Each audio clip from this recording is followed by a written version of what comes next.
Paz de Arruxa. Eu tô nesse caminho de sempre, né? Meditando. E eu queria falar um pouco com os irmãos sobre esse irmãozinho antigo, tá? Muito antigo, já o pai já recolheu. Mas ele foi uma ferramenta do Altíssimo muito abençoada, né? Para avivar, para levar a palavra, né, do Evangelho, o caminho da verdade e da vida para o povo chinês antes do comunismo. Foi antes. E ele foi ousadamente usado de uma forma, tá? Que hoje, vamos dizer assim, não vejo muitos escritos como ele deixou escrito e nem a experiência, né, que ele teve do passo a passo, dia a dia com o Rúcura, que ele transmite falando tão vividamente hoje conosco. Não tenho. A primeira vez que eu tive contato com o livro dele, do Watchman Nee. Eu estava na Bahia, foi o período que eu estive na Bahia, aonde tava minhas estruturas todas sendo demolidas, de fé, de crença, de um tudo. E eu estava numa crise tamanha de fé. E o livro dele chegou numa hora precisa. O livro Libertação do Espírito. Gente, a Bíblia é um livro inspirado pelo Rúcura Kadosh. Mesmo que a tradução esteja meio alterada e tal, mas o essencial para você crescer no conhecimento do Pai e aplicar no seu dia a dia, tá ali. Não foi alterada ainda não, tá? Porque essas coisas foram ocultadas dos olhos da elite, né? Daqui dessa terra. Então, chegou esse livro do Atman e Libertação do Espírito, que foi uma extensão da escritura para mim. Era o Rúcura Kadosh falando comigo ali, no meio da tribulação que eu estava atravessando, da crise. Era o Rúcura Kadosh falando através daqueles escritos do Atman Nee, que falava sobre a libertação do Espírito, que o propósito primordial de o Pai estar nos afligindo, permitindo aflições hoje, é separar a nossa alma do Espírito. Porque quantos irmãos pregando o Evangelho de alma, da sua própria alma, não na unção do Rúcura Kadosh. E mesmo aqui em Arruxua, porque tem divisão. Por quê? Alma novamente. Um diz Yeshua, outro diz Yahushua, outro diz eu é que estou falando a verdade, o outro é herético, o outro é contaminado, e tudo se debatendo, cada um no seu quadradinho de ego, tá? Porque faltou a mão tratadora do Pai para esmagar o ego. O ego que faz divisão. O ego que é intolerante. O ego que não aceita ser contrariado de jeito nenhum. Foi contrariado? Eu vou formar meu séquito para cá e você fica com o seu séquito para lá. O ego é que bloqueia, o ego é que deleta, o ego é que, sabe, ele quer estar sempre em evidência e primazia, controlando os demais, dando coordenada e nunca aceitando ser confrontado ou questionado. Às vezes não é nem o confronto, é uma questão e ele não aceita, entendeu? É o ego, porque não foi tratado, porque não foi quebrantado, porque a sua alma nunca saiu do pedestal do seu íntimo. Não é o Rúcura que caminha contigo. O Rúcura está sendo usado só nos dons, mas ele não fala, ele não se move, ele não se manifesta. É só a alma. E muitos de nós corremos um sério perigo, porque às vezes motivado, emocionado, impactado na sua própria alma, nem desconfia que está longe da vontade do Pai? Muito longe. Por que certas coisas se cumprem na vida de um? Por que o Pai se manifesta na vida de um? Mas o Pai se manifesta, pode ser até que se manifeste na forma dos dons, mas não em essência. Se fosse em essência, você reconheceria a essência dos outros. Então daí que a pessoa num belo instante se vê numa solidão, achando que só eu que estou mantendo firme a palavra, só eu que estou estudando, só eu que tenho isso aqui. E nunca enxerga os demais, nunca reconhece os demais, porque tem uma boa fatia de ego aí. E ego, quando eu falo, relato, é a alma, porque a alma, quando ela toma um lugar do rúcura dentro de nós para fazer as coisas para o Pai, para pregar para o Pai, seja até para louvar para o Pai, e não sendo do Espírito, quem se manifesta, está se potencializando, encorajando e sustentando essa alma é o ego. Porque não é assim, né? O apóstolo Paulo precisou de um espinho na carne para entender que o poder do Pai se aperfeiçoa na fraqueza. Se aperfeiçoa na fraqueza. Que para Paulo bastava a graça do Pai na vida dele, já bastava a presença do Pai na vida dele. Não importa em qual circunstância que ele esteja atravessando, não importa em qual circunstância que o corpo físico dele esteja. O importante era só que a presença do Pai estava com ele 24 horas por dia. O Altíssimo estava nele, manifestado nele, reagindo através dele. E isso que tinha que ser primordial para Paulo. Não era, eu não sei qual era o espinho de carne, da carne de Paulo, podia ser a cegueira, porque ele necessitava de Tito para escrever as cartas, mas não sabemos, a Bíblia não diz é isso ou é aquilo. Só diz que tinha um espinho na carne que ele pediu para ser curado e não foi. Para ser liberto e não foi. E o Pai disse, a minha graça te basta, tá bom? O meu poder se aperfeiçoa na fraqueza. Por quê? Porque na fraqueza de Paulo, onde a alma dele não ousaria, devido à fraqueza, devido à debilidade, seja lá qual fosse, a se apossar do lugar do Espírito, porque nós temos esse poder, porque o rúcura, ele está sujeito a nós. Nós temos o poder de simplesmente botar o rúcura num cantinho e fazer do nosso jeito, pensar do nosso jeito, reagir do nosso jeito, e o rúcura está lá atrás. Nós temos esse poder. Mas a partir do momento que reconhecemos que o empecilho é nós, é a nossa alma, é as nossas emoções, é o nosso sentimento que é o empecilho, nós começamos a ceder. Mas muitos de nós não conseguem ceder. A razão é tamanha. E ele não consegue ceder a uma loucura, porque aqueles que são realmente movidos pelo Espírito são loucura para esse mundo. É loucura. Então a alma não consegue ceder de bom grado a manifestação do rúcura dentro dela. Não. Ela questiona e atrasa o processo. Então quando ela se rende e fala, Pai, trata, entendeu? Entra na minha casa, como diz o louvor, entra na minha vida, mexe com minha estrutura, né? Então, me ensina a ter santidade. Quero olhar somente a Ti, porque o Criador é o meu bem maior.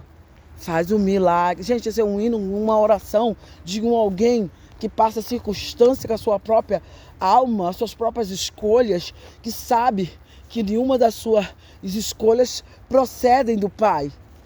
Hoje em dia tem um evangelho de sonho, né? Não desista. Se tentaram matar os teus sonhos. Não. E a pessoa fica aficionada caminhando através de um sonho. Eu tenho um sonho. E não quer nem saber se aquilo ali foi revelação. Porque José, ele teve um sonho, mas ele não lutou por esse sonho, não. O processo veio para quebrantá-lo e encaixá-lo nesse sonho, para que se cumprisse. Então, muitas vezes você está perseguindo o sonho não é propósito, sonho não é o Altíssimo, sonho não é o Pai, é teu sonho. E quantas vezes a pessoa passa uma vida, para algumas pessoas, até isso que eu estou falando é insuportável para ouvir. Porque a alma já está tão cheia do seu próprio ego, potencializada, que acha um absurdo isso que eu estou dizendo. Não, eu estou aqui para comer o melhor dessa terra. Eu sou filha do rei, então eu sou príncipe, eu sou princesa. Não é assim? Ô, gente, o Salvador já deixou bem claro, ele não tinha nem onde reclinar a cabeça dele, tá? Não tinha uma casa, era pobre. A outra vai falar que eu já vi esse vídeo aí. Ele não era pobre, não, porque a sociedade dos marceneiros, que José era marceneiro, ele aprendeu o ofício e nananã, era rico, ele tinha condição, e lá vai. Tudo isso para poder fazer a gente dormir e ficar com aquele negócio lá. Ah, é mesmo, né? Então, a gente tem que ser rico, tem que ser abastado, porque Abraão era abastado e não sei o que lá. Gente, realmente, o caminho do engano é uma porta bem larga e confortável, mas o caminho da vida é um caminho estreito, onde vai apertar e você só vai reconhecer o Pai pelo Rucuraquadosh. A alma não reconhece, só reconhece quando tudo tá bom. Quando tudo tá bom, a alma reconhece. Esse que é Deus, esse que é o meu Yahweh, esse que é, e inflama na emoção, chora. Mas vira o disco para você ver. Traz trovoada, traz tempestade. A alma já não reconhece mais o Pai. É isso. E se ela reconhecer que é o Pai, piorou. Algumas se exaltam a tal ponto que renunciam. Não aceito um Deus que faz isso com o seu povo. Não aceito um Deus. Não é assim? A arrogância vai lá no ápice. E renunciam à fé e vai virar lá mago negro. Então, pronto. É assim. É assim. E é o final dos tempos. O amor de muitos esfriará mesmo. Precisamos estar preparados, gente, para ter paz diante de perca, para ter paz diante de contrariedade, para ter paz na solidão, para ter paz mesmo que as circunstâncias não são do nosso agrado, quando as pessoas não nos ouvem, quando as coisas que eu faço não prosperam, entendeu? Mas eu não estou fazendo no nome do Pai, por que não tem prosperidade? Não tem prosperidade agora, pai, filho. Fique sabendo que as coisas do Pai têm tempo. A vida cresce devagar, tá? Eu me lembro que quando eu era criança, já falei aqui, eu era muito terrorista, né? E eu fazia muito terrorismo com crente. E eu gostava de ver uns crentes, né, que tinha lá perto da minha casa, e não sabia o que era aquilo, porque na minha casa todo mundo era ateu, ninguém nem sequer mencionava abrir Bíblia. E no meu entorno também, cada um, ninguém era de Bíblia, ninguém era de nada disso. Cada um era católico também, só de ritual, ou então era espírita. Assim que tocava o barco ao meu redor. Então, quando eu vi os crentes, era uma novidade. E eu gostava dos hinos deles. Eu gostava de segui-los, escondidinha no mato, porque eu vivia nos matos, né? Eu fugia de casa para me esconder no mato. E ficava no mato comendo passarinho, que eu tinha uma tiradeira, eu mesmo atirava, matava um passarinho, né? E fervia água numa latinha, jogava o bichinho lá, fervia ele para arrancar as peles, tinha sempre um canivete piquititinho, cortava ele pelo meio, tirava as tripas, assava ele ali. Às vezes eu tinha sal, às vezes eu não tinha, comia do jeito que estava, porque a fome estava apertando. E assim, comia o passarinho. Fiz quantas vezes isso? Muitas. E quando não, andava pela praia do Rio de Janeiro, da praia de Copacabana, cavando buraco para pegar tatuí. Hoje em dia nem sei se ainda tem, porque na minha infância tinha muito. A gente catava tatuí e botava tudo numa folha qualquer, no mato qualquer, metia no fogo e comia aquilo ali, tudo ali. E era gostosinho, gente. Eu me lembro que o sabor era muito bom. Comia tatuí. E hoje eu fui saber que aquilo é barata da praia, barata da areia. Eu comia. Com fome, e quando não era isso nem outro, aprendi a roubar e ia pra feira roubar alguma coisa para poder comer, suja, toda descabelada. Ninguém quando todo mundo que me via me xingava. A partir de casa até a rua, todo aquele lugar, eu era o terror, era Crispim, filhote de Cruz Credo, era como é que eles me chamavam? Tição, porque eu era bem preta mesmo, no queimada de sol, bem preta. Hoje em dia eu sou até branca, eu era bem mais preta no Rio de Janeiro. E meu cabelo sempre foi queimado, aquele cabelo amarelo, sabe, sarará. Então, e andava com ele embolotado pro alto. Então ganhava aqueles apelidos horrível, né? Que eu andava suja, gente, maltrapilha, magra de dar dó, né? E era uma menina muito feinha, não era uma menina bonita à vista. Ainda era arteira, ainda aprontava. Então os povos tudo me xingava, não tinha ninguém que tinha uma palavra boa. E eu seguia esses crentes escondida, porque eu achava bonita as cantigas deles.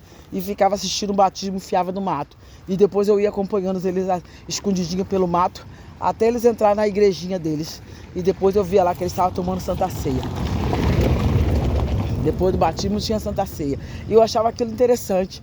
Aí um dia eu estava de noite no mato, eu resolvi, muito tribulada, resolvi ir ver os crentes cantando. Eu vi as luzes acesas, mas não escutei nada. Eu falei, será que eles não estão ali? Não, eu fui chegando e fui vendo assim que estava tudo orando de joelho dobrado, um silêncio total.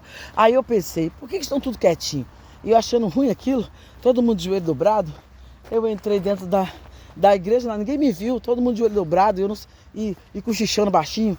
E eu cheguei, entrei na pontinha do pé. Quando chegou lá perto do altar, eu gritei com toda a minha força, aleluia, aleluia, aleluia. Gente, pensa nos crentes pulando, gritando, e apavorando, e assustando.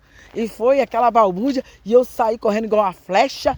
Ninguém conseguiu me segurar, porque ia esperando palavrão, né? Que todo mundo, quando eu fazia, aprontava com o povo lançava todo tipo de precapição atrás das minhas costas. Mas não, o pastor lá na porta estendeu a mão, aí falou e clamava, pai, toma essa criança nas tuas mãos. Amanhã ela vai ser uma serva tua. Amanhã ela vai pregar o evangelho. Amanhã ela vai te glorificar, como ela te glorificou hoje aqui, com toda a altura. E aquelas palavras dele ia me queimando, da cabeça aos pés me queimando. E eu nunca mais esqueci desse incidente, nem desse pastor, e nem da oração que ele fez, e nem do que eu senti, né? Aquele fogo que hoje eu sei que era o rúcura, né? Que estava vindo sobre mim através daquela oração. Mas, gente, isso daí era criança. Só fui vir para o evangelho, só houve fruto disso aí lá para os meus 22 anos, quando eu vim para o evangelho. Naquela época não, a minha vida continuou a mesma, fazendo a mesma coisa, a mesma doidice, a mesma maluquice, entendeu? E as mesmas coisas, entendeu? Se ele me visse, com o olhar que a gente muitas vezes olha hoje, ia perder a esperança. Ah, tô lá botando tanto, orei tanto, e nada aconteceu, pedi tanto, e não tô vendo nada. Tipo assim, tá bom? Muitos de nós ficamos desanimados, precisamos ter paz com as circunstâncias adversas, gente. Sabendo que a vida cresce devagar e se a boa obra que você está fazendo é realmente do Rúcura Kadosh, tem fruto. Um dia o fruto vai dizer, nem que seja naquele grande dia, um dia o fruto, você vai ver a recompensa de ter plantado a boa semente, que é a semente que o Rúcura te impulsionou a fazer, do perdão que você liberou, do amor que você emanou, manifestou, entendeu? Da alegria, entendeu? Da paz, entendeu? Da benignidade, longanimidade. Entendeu o que é longanimidade? É longo ânimo, está sempre disposto, entusiasmado, tá bom? Nada te abate, deixa para baixo desanimado. Ah, hoje eu tô tá repreendido, gente. Isso é carnalidade. O crente que está revestido do Rúcura Kadosh, ele está sempre entusiasmado sim, porque o nome disso é longanimidade, longo ânimo. Está na disposição. Se é para o Pai, se é no nome do Rúcura, se é para exaltar o reino do céu, lá vamos nós, para cima, tá? Então, é isso aí que eu queria deixar, entendeu? Os tempos são difíceis, mas não impossíveis. E eu, quando li esse livro do Atmani, ele me clareou muito o pensamento para me discernir a mim mesma, quando é alma e quando é espírito. A alma quer recompensa, quer aplauso, quer reconhecimento, quer agradecimento. O Rúcura não, ele só quer que a obra seja feita. Não importa se por ele ou por outro alguém. Ele só quer que a obra seja feita com o objetivo de quê? Do nome do Pai ser glorificado. Tá bom? O Rúcura é um trabalhador. O Rúcura é um servo. O Rúcura é um guerreiro do reino celestial. Ele não está se importando, entendeu? Com a dificuldade, ele não está se importando, nem se tem companhia ou se deixa de ter. Ele avança a si mesmo, sabendo que o seu destino está além, tá bom? Então, eu quando li esse livro do Atmani, ele me abriu os olhos para mim perceber a diferença, né, da alma e do Rúcura, que é o espírito. O nome do livro é Libertação do Espírito. E foi o primeiro livro que eu li. Então, estou deixando aqui o comentário com minha experiência pessoal também, que você acha que vai servir para edificar alguém aí. E sabendo que tudo isso, entendeu? Obedecendo simplesmente esse final de semana. Eu tive lá na igreja deles aqui em Belo Horizonte, ele tem uns programas de igreja local, como na Bíblia, entendeu? A igreja que se reunia em Filipos, a igreja que se reunia em Colossenses. Então eles têm uma nomenclatura aqui também. A igreja que se reúne em Belo Horizonte, fica lá no Vilarinho. E eles procuram ser mais fiéis à escritura possível. Na época que eu fui conhecê-los, eles não tinham um nome verdadeiro, então, mas eles tinham muita fidelidade com a palavra. Eu nunca vi a maneira com que eles pregavam e anunciavam e ensinavam até as crianças a falar pelo Espírito. Que lindo, que rico! Até as crianças ser anunciadoras da palavra viva, né? Apenas a palavra logos, é a palavra viva, que é o Rúcura falando hoje. E eles tinham esse zelo. E agora, nesse final de semana, eu tive a oportunidade de conhecer um casal, que eles também são dessa igreja mesmo. E eles falaram que, agora eu estava falando com eles, né, que expondo para eles que o nome de Salvador é Yahushua, mas ela falou assim, que não chegaram, eles vão estudar a respeito de Yahushua, mas eles já chegaram na parte de Yeshua, eles todos ali estão agregando o nome Yeshua, sem rejeitar os que estão ainda no nome de Jesus. E eu trouxe todo o peso do concílio de Nicéia, do que significa o nome Jesus, e eles ficaram me olhando com olhos esbugalhados. Não, nós vamos pesquisar, porque eles são desse tipo, eles vão pesquisar as fontes que tiver ao alcance deles para poder abranger isso ou não. E eles são muito discretos, eles não procuram holofotes da mídia, você não vai ver no YouTube, você não vai ver no TikTok, porque são uns irmãos, e o exército é grande, tá? Não é pequeno não. Com os 2 pés na palavra. E eles não têm pastor, eles não têm esse negócio de diácono, não, eles têm os irmãos, tá? Só que eles escolheram um lugar que é a igreja da cidade, uma igreja para cada cidade. E é rico, porque eles estão visando que todos sejam capazes de anunciar a palavra e a palavra viva. O que é mais notório hoje, que você não vê pregador mais com palavra viva, vê muita eloquência, tá? No Logos tá muito bem de ser discursado, o Logos tá bem explanado, encaixado, versículo com versículo, tudo muito bem esmiuçado e lindo. Mas é o Logos, não está falando nada demais além daquilo que está escrito. Mas a revelação em cima desse Logos vem com o rema. Aí tinha aquela pastora, né? Parece que era o nome que eles dão lá para ela, Helena Raquel, que hoje em dia está até sumida, não encontro mais. Deram um jeito de abafar ela. Primeiro começaram a atacar porque ela era gordinha. Sumiram com a irmã. E agora você vê muito Camila Barros.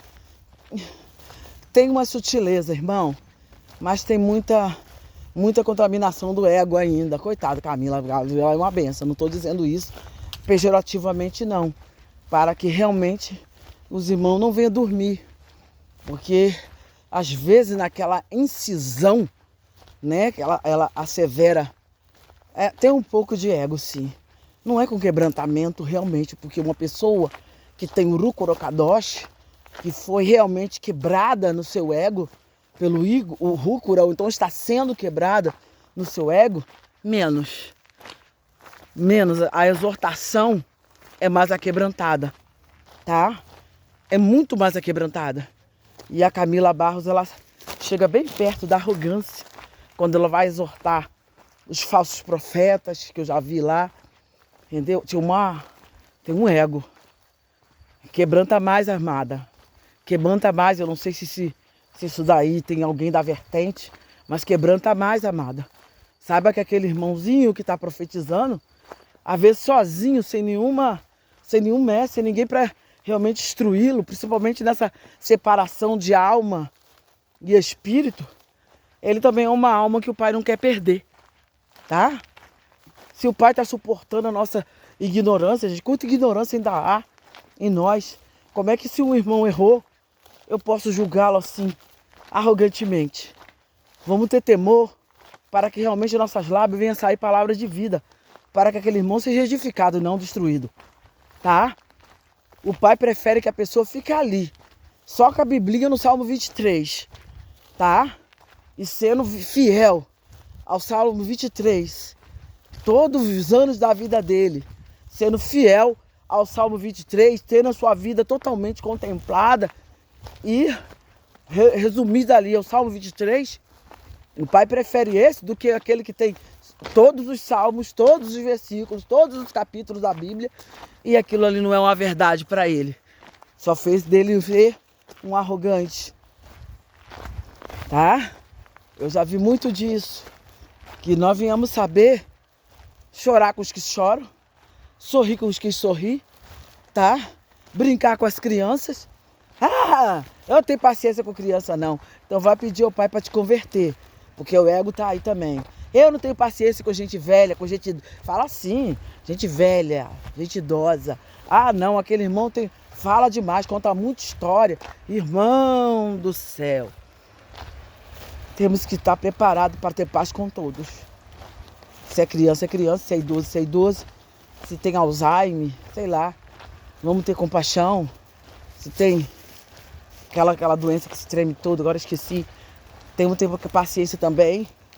Temos que o irmão está doente, vamos visitar no passo miúdo, sem arrogância, sem lançar em rosto a doença dele. Não, se o Uruca te der palavra, com certeza vai ser um quebrantamento. Mas se ele não te deu palavra nenhuma, fica calado, só vai lá. Ô irmão, só vim cantar um louvor contigo, pode?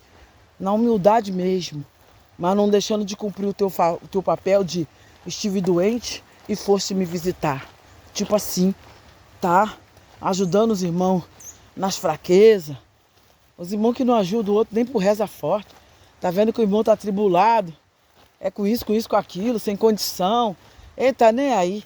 Ah, vai trabalhar. Ah, vai se lascar pra lá. Eu trabalho. Eu isso, eu aquilo. Então tá, irmão, você tá livre, você tá livre. O pai também te ama. Cada um na sua porção. Mas é na tua medida que o pai também te ama.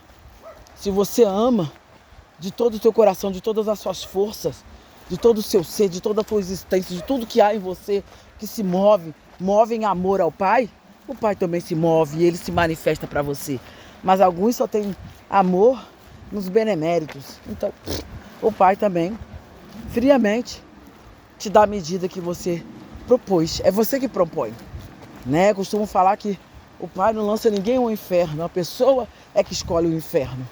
Ninguém vai para lá se tiver tido arrependimento. E o arrependimento é obra do Rúcula Kadosh. Mas se nunca se arrependeu, é lá que é teu lugar.